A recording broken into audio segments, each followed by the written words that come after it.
Gallipoli has a very distinct kind of heat.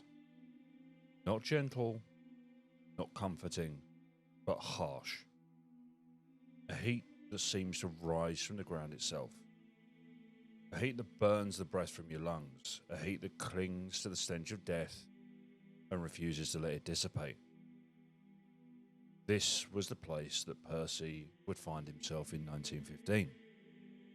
A place that would scar thousands of men and haunt the rest. This was Churchill's great plan: force the Dardanelles, knock the Ottoman Empire out of the war, open a sea route to Russia, and end the stalemate on the Western Front. It was meant to be brilliant. It became a disaster. The winter of 1914, you've got the start of war. The British come into it to support the Belgians. The land of the British Expeditionary Force got to Mons, first great battles there, and Le Cateau, retreat from that back to almost the outskirts of Paris, and then the race to the sea, and really becomes trench warfare gets set off. And I think no one expected that at the tail end of 1914, and you get a lot of these. It will be over by Christmas, and all of that, and Kitchener's 100,000, everyone joining up, or lots of men joining up during that latter stage of 1914, and it really became trench warfare, and little opportunity during that time to sort of break out of what became the Western Front, and that got both our politicians back in the UK talking about it, in how do we break the impasse on the Western Front, and some sort of what do you want to call it, sort of out of the court thinking, is there another way of doing this? So what do we do? Do we reinforce what was then seen as potential failure on the Western Front against Germany, our main enemy, or was there an easier route, a cheaper route, and look at another way of getting back at Germany ultimately, because I don't think that was ever not the focus, and look at some of Germany's allies, which were of course Austria-Hungary and the Ottoman Empire, as it was at that time. And the Ottoman Empire, as seen as the weak man, the sick man of Europe, then looked, I think, to the politicians and the military as an easy target. And that was, I think, part of the seed then for the attack at the Dardanelles, which was going to be firstly and solely a naval-only campaign, or navy-only attack, because there were no soldiers spare. All of them were engaged on the Western Front or elsewhere, safeguarding the United Kingdom, the British Isles, and of course the British Empire, at that time. One protagonist, you can say, was Winston Churchill, who was then First Lord of the Admiralty, which, just to emphasise, was a civilian political post. He wasn't in charge of the Navy, but in charge of the political side of that. And he worked alongside Lord Kitchener, who was his sort of counterpart in the army.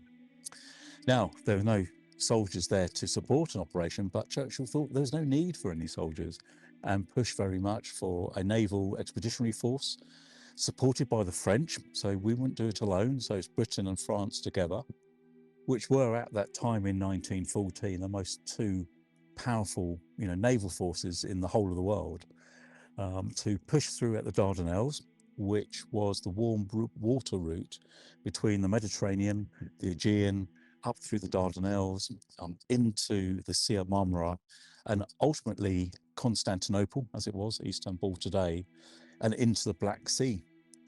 The Triple Entente was Britain, France, and Imperial Russia at the time. So Russia was an ally.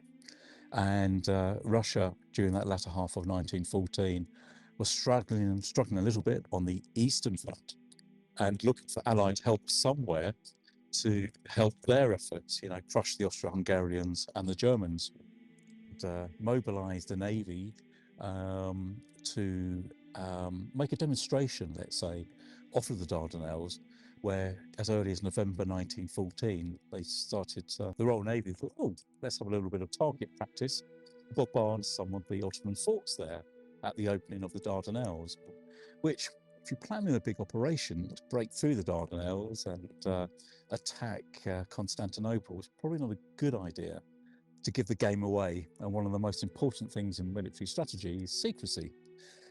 So straight away, the Turks thought something was going to be happening around the Dardanelles and started with their German advisors fortifying the Dardanelles entrance and the straits, which is a very narrow part of the Dardanelles, into the Sea of Marmara by using mines, Ottoman forts, mobile field artillery batteries in order to make it a real tough nut to crack. Before the soldiers landed, the Navy tried and failed to break through alone. On March the 18th, in one single catastrophic day, 3 Allied battleships were sunk and an admiral nearly drowned. Not by overwhelming force, but by the Turks' mines and coastal guns. The narrow straits became a killing ground. The sea burned with oil and twisted steel. The Navy withdrew, and the burden shifted to the Army. It would be months before the Wiltshires arrived, but the stage was already set for tragedy. The main fleet, all of the best battleships and the dreadnought ships were there to secure the English Channel and the North Sea, where they thought the main threat was going to fall. And rightfully so, because they were very focused on the German Navy forces coming out of the Baltic and attacking the British Isles. So all they had available was one modern battleship at the time, HMS Queen Elizabeth, which had the most modern, the most powerful guns in the whole of the Royal Navy, 15-inch sort of main battery, 12-inch and 6-inch guns, and the rest were very much 3 dreadnought ships. So I think if there wasn't going to be a First World War, they were probably going to be on the list of the obsolete and scrapped or sold off to other nations. However, they didn't have second-rate crews, so they were manned by some of the most experienced naval personnel the Royal Navy had, the same for the French as well. So good personnel, good ships, good tactics, maybe of the time, and off they were sent to fight old Johnny Turk. Naval attacks began in February the 19th, 1915, and they culminated on the 18th of March 1915 in naval defeat for the French and the British, which was arguably the first time both of those fleets had been defeated in at least 100 years. And it didn't look good for the British or the French, and that led on to what became a land campaign. And eyewitness to that naval failure was the commander-in-chief of what was to become the Mediterranean Expeditionary Force, Sir Ian Hamilton, and also one of his corps commanders, Sir William Birdwood, who would end up commanding the ANZAC formation, or the ANZAC Corps, which comprised of Australians and New Zealanders. And then that fed into the land campaign we know as the Gallipoli campaign. Naval campaign comes to a halt on the 18th of March. They lose a third of their fleet, and whilst some of them all gung-ho naval officers wanted to go for a second day, they realised that would be, well, they'll probably get the same, if not more wastage than that first day of the 18th of March. On April the 25th, the Allies went ashore.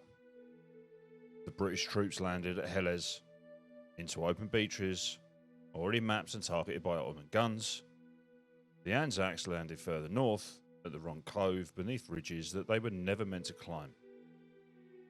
The lesser part of 6 to 8 weeks in order to plan what was going to become the largest amphibious landing in known history at that time, which was a challenge because there was no, or let's say little, doctrine for that. It wasn't like you could pull off a manual and see how you could do it. This is before, the Dieppe, the island hopping in the Second World War, Normandy, of course, and things like that. So Ian Hamilton then gets together his corps generals. Sir William Birdwood, who was commander of the ANZACs, Australians and New Zealanders, and Sir Alma Hunter Weston, who'd be commanding the 29th Division, one of the last regular divisions to be allocated a front. Kitchener then allowed troops to be landed, arguably too late.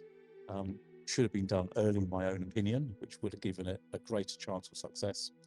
And the big date picked for that was originally the 23rd of April 1915, but poor weather pushed that operation on to the 25th of April. That operation was going to be split. There was no one beach where you could land all of the forces. So the British were going to land in a place called Cape Helles in the south, supported by the French, which do a diversionary attack at a place called Kumkali before they would come ashore and support the British. And further up on the western side of the peninsula, the Australians and New Zealanders would land in that order at a place called Gaba Tepe, which later became known as ANZAC Cove. And above them was a rising figure in Turkish command.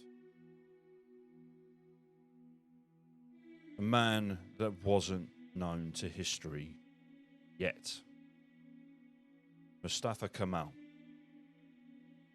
the future Ataturk of the new Turkey, calm, decisive, and ruthless when he needed to be. Legend has it that he found his own troops without ammunition, and he simply told them, "I don't order you to attack, I order you to die." It was this mentality that caused the Ottomans to stand firm and hold. They held long enough for the Allied momentum to falter before Percy had even set foot on the peninsula. 70,000 Allied troops, British, ANZAC, French and Indian units stormed the beaches for ANZAC Cove, Cape Helles and Suvla Bay. What was meant to be a glorious, triumphant push was met with chaos. We do underestimate, as the British did then, underestimated their enemy, and sometimes we fall into that habit of, let's say, in looking at what may have, looking at what we did wrong, not necessarily what our opponent was doing right.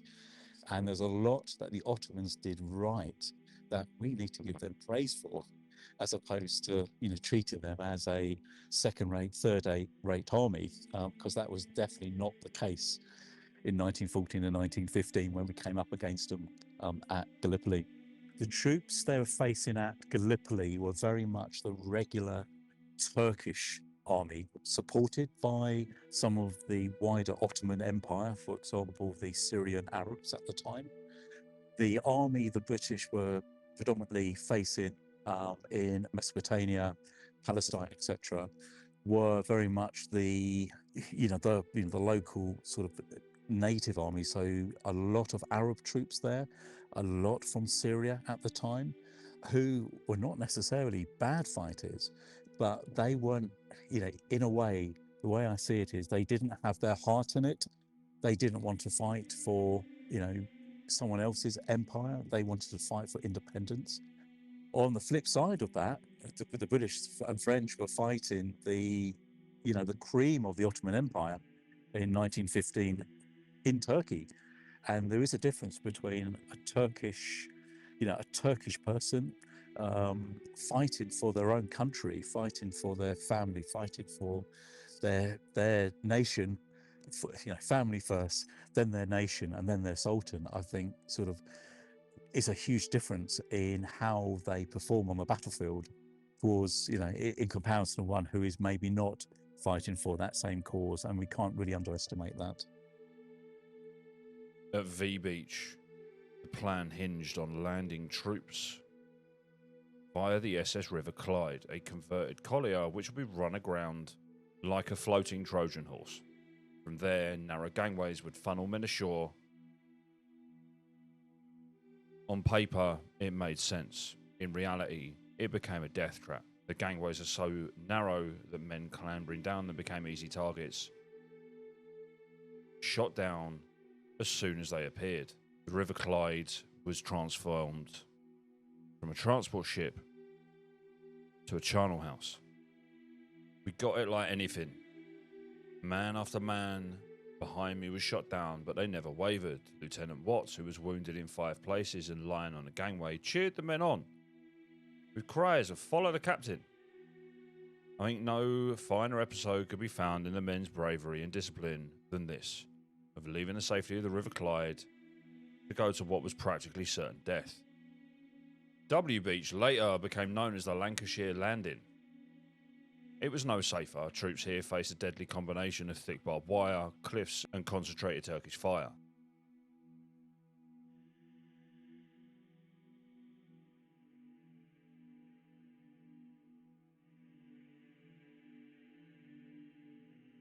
Six Victoria Crosses were awarded that day. 4 to men from the 1st Lancashire Fusiliers alone. Victoria Crosses aren't easily earned.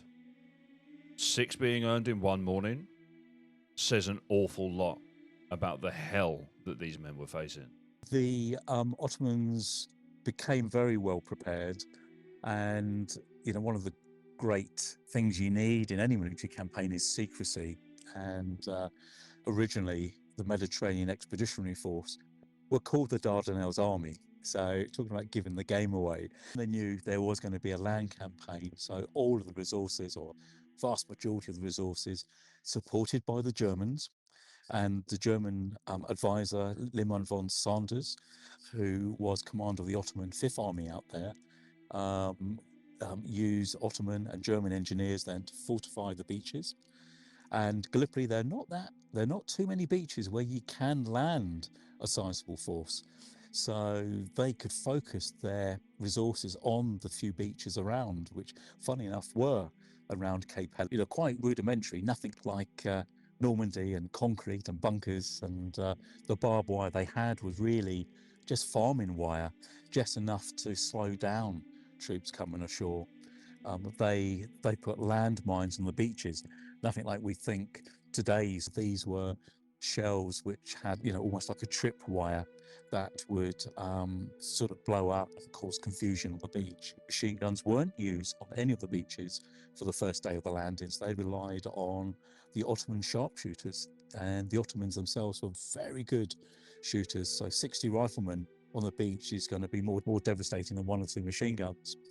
So when the ANZACs landed at Gaba Tepe, and the British landed around Cape Helles and V Beach, W Beach, S, V and Y Beach, they came up against some really stubborn Ottoman defence, which proved their worth and didn't stop the landing, but delayed it, caused enough chaos that the British and the French and the ANZACs lost that initial impetus of getting ashore aggressively, quickly, pushing the Ottomans back, securing a beachhead which was going to be deep enough to support future operations. And because they never got that deep into Gallipoli, the next few months of the campaign through May, July, August, September, and through to the evacuation became a hard slog with little opportunity to break through.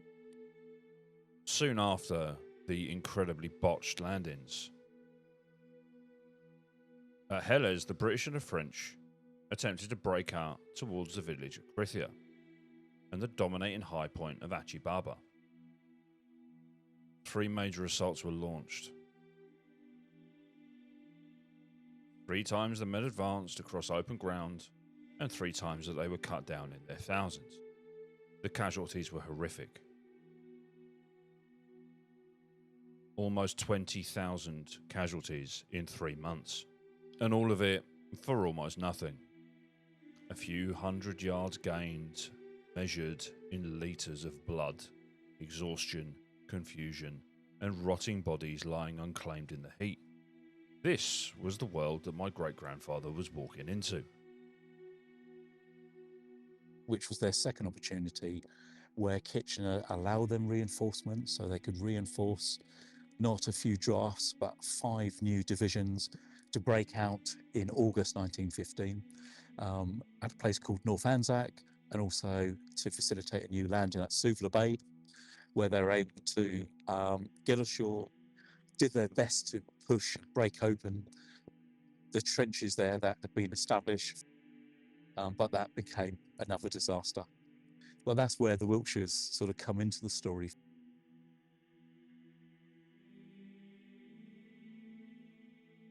On July 17th, 1915, Percy and the Wiltshire Regiment arrived at Gallipoli. They landed near the wreck of the River Clyde. The old collier still rusted on the beach, a reminder of the chaos of the first landings, and a monument to the disastrous failure of those landings. The men were exhausted before they'd even begun. They had to carry everything: their rifles, extra rations, their ammunition, extra ammunition, tools. There were no surviving pack animals, no carts, no transportation, just men dragging their equipment and themselves through a furnace under the ever-watchful eye of the Ottoman snipers. Yes, the 5th Wiltshires were part of the 13th Western Division, and they were part of the reinforcements that Kitchener got together to be used as part of the impetus to break out from Suvla and bring the campaign to an early close. Whilst the British did get ashore, including the Wiltshires, at Suvla Bay, the Wiltshires tried to exploit the land in there. They didn't get any closer to sort of changing the pendulum of battle in a way, and got, of course, nowhere near the Dardanelles, which was ultimately their aim. The heat was overwhelming. The hills were covered in dead bodies. Flies swarmed over every surface. Food rotted in tins. Water was scarce and fouled, and disease, especially dysentery, spread like wildfire. Dysentery and disease by the end of the Gallipoli campaign killed more men than Ottoman bullets.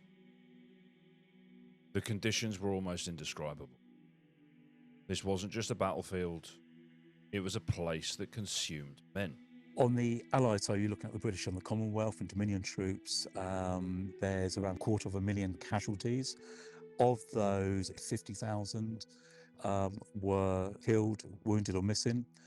The vast majority, 190,000, were evacuated or casualties through sickness. So huge amount. And if you didn't get dysentery during the summer and the summer heat, for the flies and the poor rations, and you survived until the winter, we had out there one of the worst winters on record, and troops just dying of frostbite. By August, the High Command attempted one final push. The plan was monumental: seize the ridges inland, capture Chunuk Bair, and finally break the stalemate that had strangled the campaign since April. The Wiltshires themselves were put into action almost as soon as they landed, which is quite something for troops who were rather green. A lot of them have never been into action before in any war. They were pushed into an action on the northern part of what was called ANZAC, and they had to take over from a New Zealand, or a couple of New Zealand regiments that were holding one of the highest points of what was called the Sari Bair Ridge. The advance began at night. Men stumbled through narrow ravines and steep twisting gullies. They ran out of water long before they reached their start lines. Units became lost. Maps were inaccurate, so officers misread the ground. Exhaustion took hold before a single shot was fired.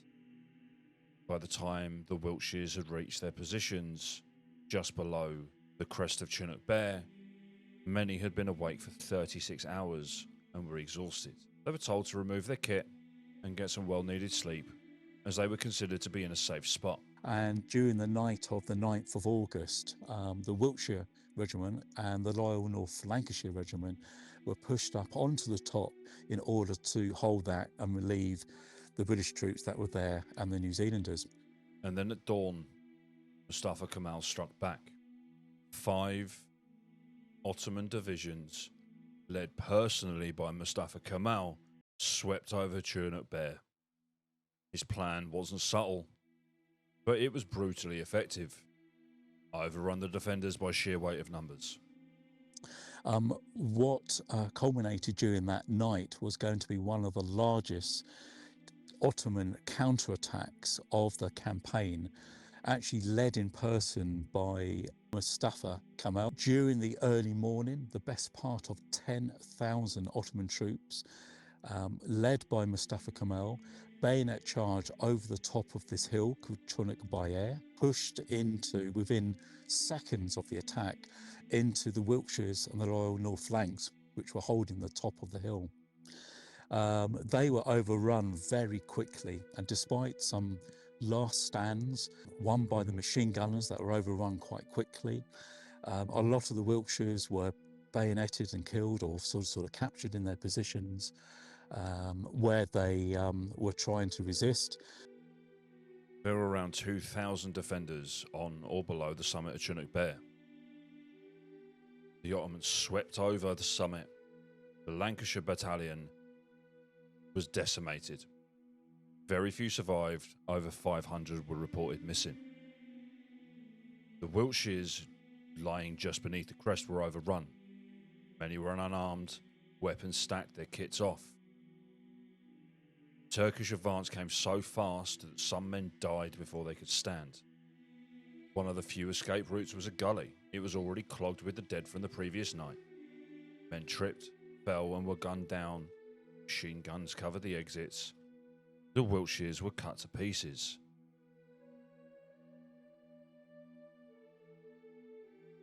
By the end of that day, only 420 men of the 5th Battalion of the Wiltshire Regiment remained. 76 of those were fresh recruits. Over 6,000 casualties were suffered because of the counterattack. The whole weight of the attack forced the rest of the Wiltshires to retire back down the hill at Chunuk Bair and into the valleys below, where many more were wounded and died of their wounds over the next few days, because so many just couldn't get back to their British lines or were wounded and sort of went to ground and tried to hide until they hoped that they would be relieved. So very few of that battalion, the Wiltshires or the Loyal North flanks, actually got back to the British lines. Those that did were in terrible state. Many were wounded. They had to leave a lot of the wounded behind to die later. The withdrawal from the heights was chaos. Men stumbling down shattered rock, men carrying their wounded mates, men collapsing from thirst or fever, some walking as if half dreaming. This was the closest thing that Gallipoli had to a breaking point, a moment where the human cost, the physical collapse, the failure of planning all collided. This was what Percy's battalion would have moved through, and this was the landscape that shaped him. While some of the Wiltshires managed to escape with their lives, others were left behind. Trapped, wounded, scattered and forgotten in the chaos. Some lay in gullies for days, others for weeks. Some men, lucky or desperate enough, made their escape after dark, others didn't. Even after all of that, 5 men from the Wiltshires were found alive 16 days later.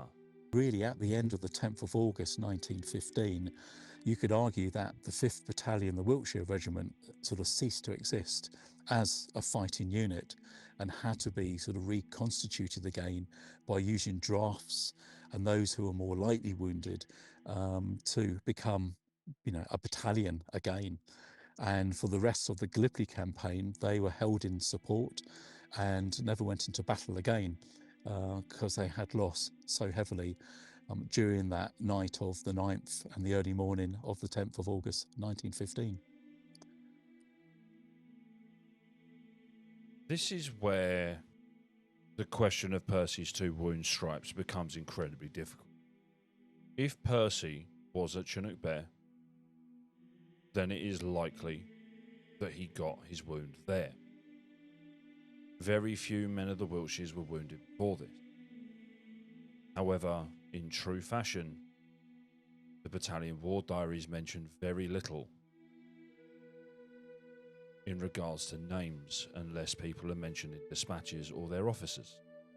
I can find no medical records, many of those being destroyed in the Blitz, and no other evidence that Percy was wounded.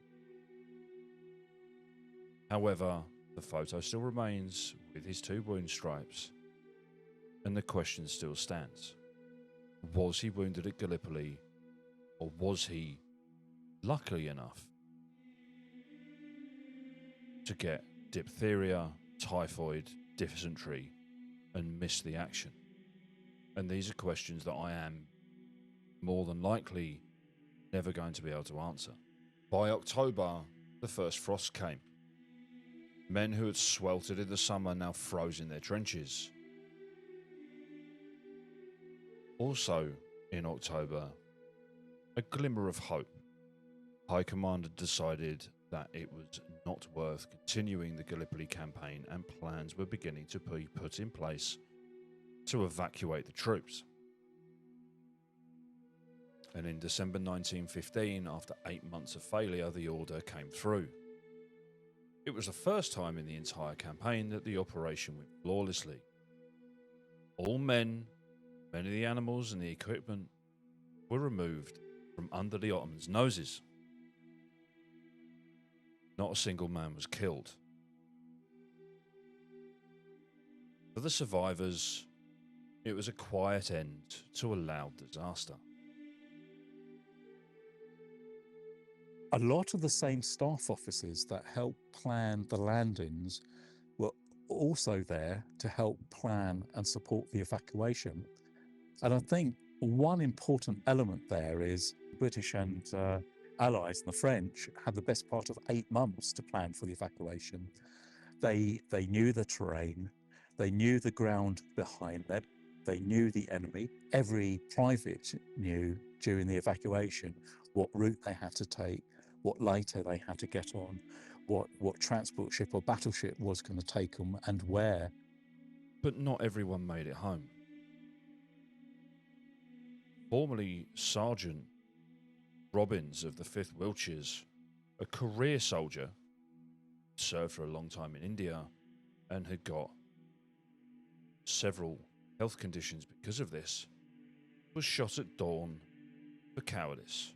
2 weeks later, the Wiltshires had left Gallipoli, a pointless waste of life. He was pardoned a century later. A tragic symbol of what this campaign did to ordinary men, and a disgusting reminder of how the British Army dealt with discipline. So whilst the Turks were still very much active in trying to win a decisive victory in Gallipoli and push out the Allies back into the sea, I think there's an element from the Ottoman side, and this comes out in some of the Ottoman writings. They probably wanted to allow the British to evacuate, and it wasn't like it was a secret, because in Parliament during October, November 1915, there was open debate about should we evacuate Gallipoli and when do we evacuate Gallipoli. So I think they knew it was going to happen. You had to make it a success because there's nothing really to shout about after that, apart from go away and hope that we can shout about how successful it was and just move on then quickly to another operation in the Middle East or focus back on the Western Front. My grandmother believed that Percy had been wounded here. She spent years, long before she had access to the internet and online archives, trying to prove it. He never spoke of Gallipoli, not once. 2 wound stripes, 1 confirmed injury, and a lifetime of silence. I dread to think what he saw, what he endured, and I understand why he never spoke about it. And she wasn't wrong to suspect Gallipoli. Because even though he might not have been physically wounded here, Gallipoli left deep scars. Some wounds never bleed, but they also never heal. Gallipoli began as a bold plan, and it ended as a graveyard of ambition and of men. For Percy, it was only the beginning. From this furnace, he would go on to yet another hell. One much farther from home, one far less known, and one where he would be physically broken. Mesopotamia, the next chapter in Percy's story.